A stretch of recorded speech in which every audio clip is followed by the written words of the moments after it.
ನಮಸ್ಕಾರ ಕರ್ನಾಟಕ. ಇವತ್ತು ನಾವು ರಾಮನಗರದಲ್ಲಿರೋಂಥ ಶಂಕರ್ ನಾಟಿ ಕೋಳಿ ಫ್ಯಾಮಿಲಿ ಡಾಬಾಗೆ ಬಂದಿದ್ವಿ.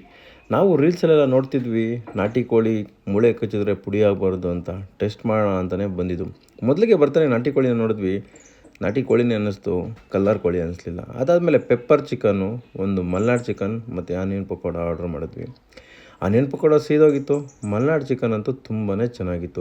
ಟೇಸ್ಟ್ ವೈಸ್ ಹೇಳೋಕೋರೆ ನಾಟಿ ಕೋಳಿದು ಬಿರಿಯಾನಿ ಮತ್ತು ನಾಟಿ ಕೋಳಿದು ಇವ್ರೇನು ಡಿಶಸ್ ಕೊಟ್ಟಿದ್ರು ಎಲ್ಲ ಚೆನ್ನಾಗಿದೆ.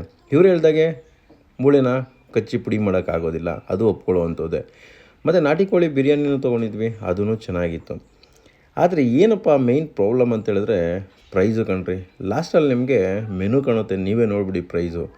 ಯಾಕಂದರೆ ಚಿಕನ್ಗೆ ಮಟನ್ಗಿನ್ನ ಜಾಸ್ತಿ ರೇಟ್ ಇದೆ ಅಂತ ನನಗನ್ನಿಸ್ತಾ ಇದೆ. ಆದರೆ ನಮ್ಮ ಕಡೆ ಎಲ್ಲ ಇಷ್ಟೊಂದು ರೇಟ್ ಇಲ್ಲ ಅನ್ನಿಸ್ತಿದೆ. ನೀವೇ ನೋಡಿ, ಇಷ್ಟು ರೇಟ್ ಕೊಟ್ಟಿದ್ದು ವರ್ದಾ ಇಲ್ವಾ ಅಂತ.